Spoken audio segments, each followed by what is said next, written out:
Hey VC, I'm going to try to do a shorter video this time. I'm not in very good focus, but my new record shelf is, so that's awesome. Let's see, I got this luckily at a garage sale, and I don't have a truck, so I paid to have it delivered, and it was great setting it up. I need to, I don't know if you noticed in my other videos, but I'm a mess, and I'm also sort of a borderline hoarder. So I have lots of junk that I need to organize all the time. And right now I have a couch in front of this, and I have some other stuff sort of stored that I don't need to get to as frequently in the lower sections. But eventually I'm going to do something different with this to be able to access more of the vinyl shelves. Anyway, as you can see, it's already mostly filled up. As we were setting it up,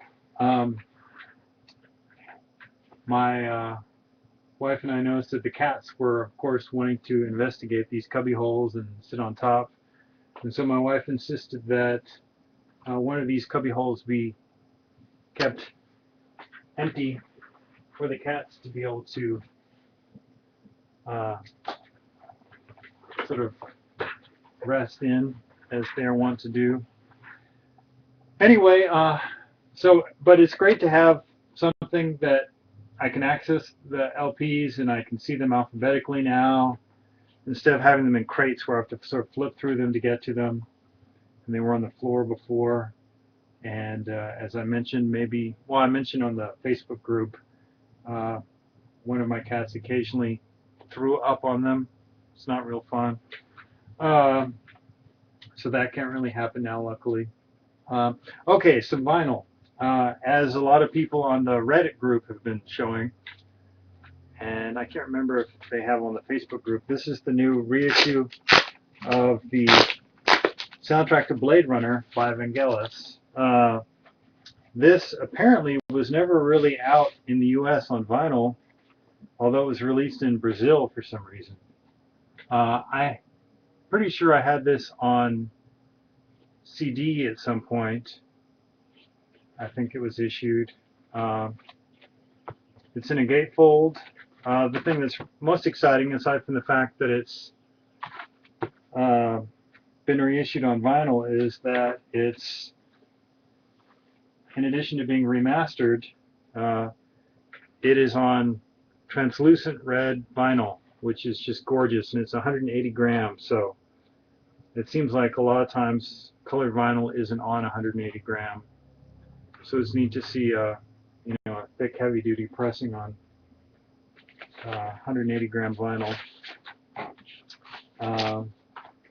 Anyway, so that's something I've been wanting for a long time. This is a fantastic soundtrack, and a lot of people have run across the LP done by I think it's like Philadelphia Philharmonic Orchestra or something.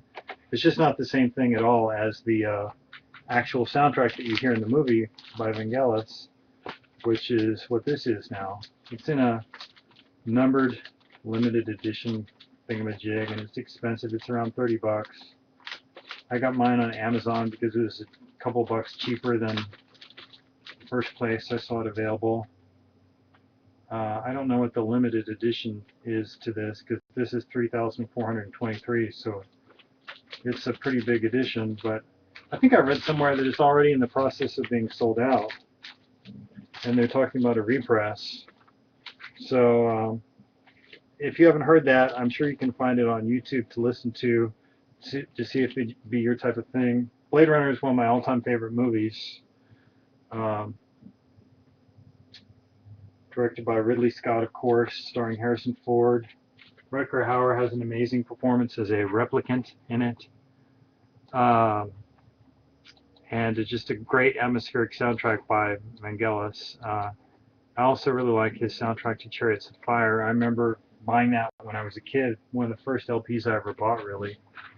I haven't talked about Record Store Day, so I'll show what I got on Record Store Day. I got in line at like 7:15 to the record store in town that seemed to have the best chance of having what I really wanted. And the thing that I wanted the most for Record Store Day, luckily I was able to get, although the other two record stores that I go to more frequently, weren't getting this, so I had to go to this bigger record store and thus get mine earlier than I had wanted to, because I am not a morning person.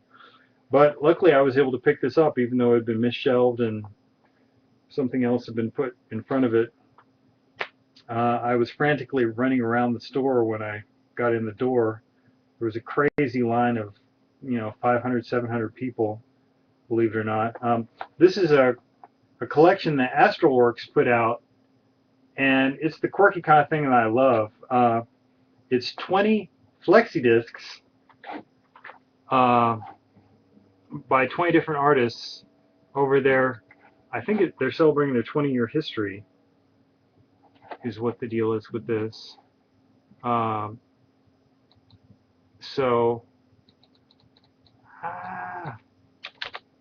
is pretty neat. Well, and so for each group or individual, there is a flexi disc followed by a graphic, like this is Future Sound of London, Chemical Brothers, the Beta Band, a lot of just great music if you're into, a lot of it's sort of dance oriented, fun stuff. Fatboy Slim, Cassius, Doves, Kings of Convenience, Basement Jacks. Anyway, just a really neat collection. I'm a sucker for sort of oddities like this. Flexi discs have always been something that have intrigued me. And let's see, there's Kraftwerk, an unreleased in the US version of which track of Man Machine, The Robots in German. Anyway, so this is just a neat collection. It was limited to, I think, 1,250. Originally, the Record Store Day listing listed it as just having 150 copies, and I had just given up any chance of being able to get it. But luckily, it was not limited to 100, but to 1,250, and I was able to pick one up. I was tempted to get the other one at the store, but I didn't want to be greedy like other people who were in line, also who were buying stuff to flip, I'm sure. I only got 3 things for Record Store Day. Another thing I got was the Glove, Blue Sunshine. I really like this record. This has been reissued for Record Store Day on blue vinyl. It had apparently been reissued before in blue translucent vinyl, whereas this is sort of a marble vinyl. I have to say I like the pictures of the translucent edition that I've seen better as far as the look of the vinyl. But this is a great side project that Robert Smith did. Robert Smith, of course, of The Cure, with Severin from Susie and the Banshees. And Robert Smith's voice in this is a little bit different than his voice. I don't know what processing they did to his voice to make it sound different, but it sounds different. These songs, it's more upbeat than The Cure of this period. And I also think it's more consistent. Like, I want to say that this is around the time of The Top or something like that, which I think is about The Cure's weakest record, in my opinion. I think it's around that time. But this is just a really pleasant album with songs like Punish Me with Kisses, which is just a great song. Like an Animal, that was a single from the record. Anyway, just a really fun record. I'm sure, as it is with everything music-wise these days, you could probably find it online, even on YouTube to listen to. I recommend checking it out if you like the Cure at all, and if you haven't heard that record. The other thing I got, I've been wanting to get more into psychedelic music, which I think I mentioned in one of my other videos. I picked up the Rocky Erickson 7-inch, and the neat thing was, because I live in Austin, and I went to Waterloo Records, which is our biggest vinyl record store in town, I think. Probably safe to say. Well, End of an Ear is a great one too. Waterloo's been around forever, though. I've been going there for 20 years, basically. more than 25 years, 86. Yeah. Anyway, so it's on this neat marble sort of pink vinyl, and Rocky Erickson was there later in the day, so I came back and he signed the sleeve, which is pretty neat. It's my understanding that there were 25 copies of the single that came with an autographed picture. Maybe they made sure none of them ended up in Austin, since he was doing the signing there, so that would give other people a chance to get his signature. But I haven't even heard of anyone running across one of the signed copies yet, so obviously at 25 those are really rare.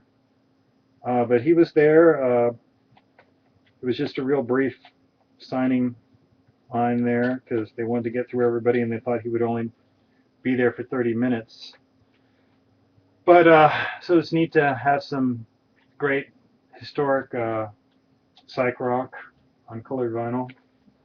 So those are my pickups for Record Store Day, just those three things. I had initially heard that there was going to be a John Coltrane reissue and a different Miles Davis reissue than the ones that actually came out, and I was going to get those, but those were canceled. I want to show another example of, here's our other cat. Whoa! Another example of a different kind of flexi-disc. This is a collection of bird songs in the form of a little book. And so it tells you a little about bird songs, and then it has a series of different bird songs on each page of flexi-disc here. So it'll say, like this one says, the scarlet tanager, the rose-breasted grosbeak, I'm not sure, house wren. Anyway, so you can just fold it down on this, like this, and then play each set of bird calls right on your turntable.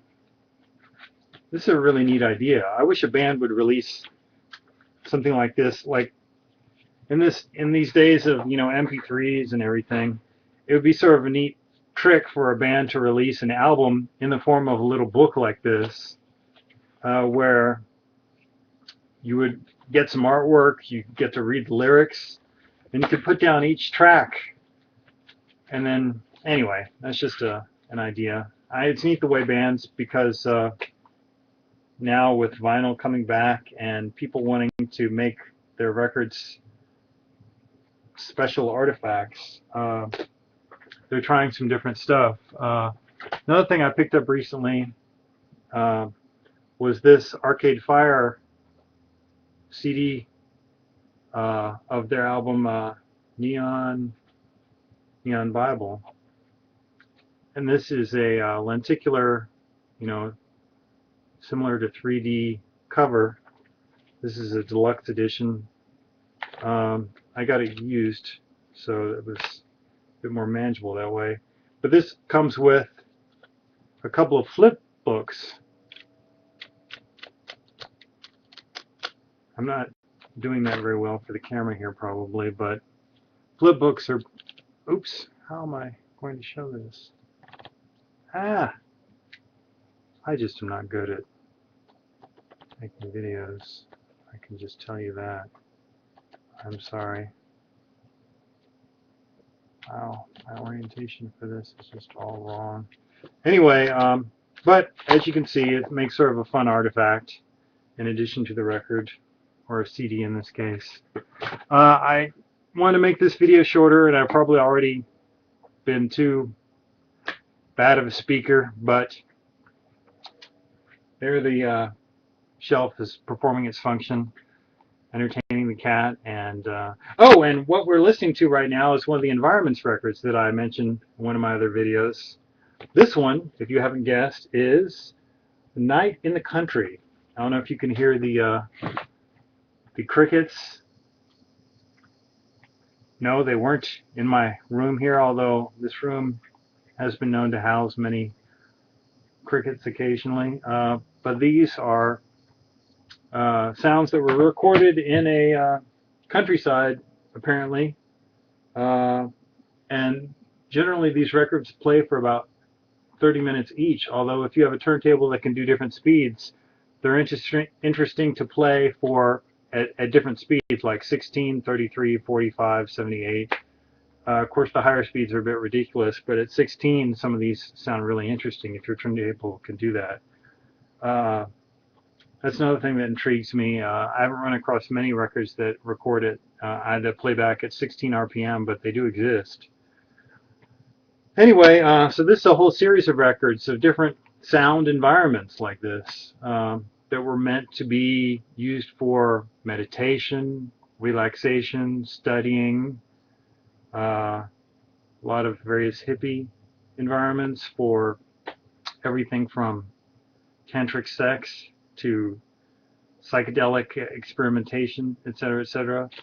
But these are fun records. They have some interesting quotes of outrageous claims, and then some more scientific sounding information about how these records were recorded and what effects that they can give you. Anyway, thanks for listening. Sorry this wasn't more interesting. Bye.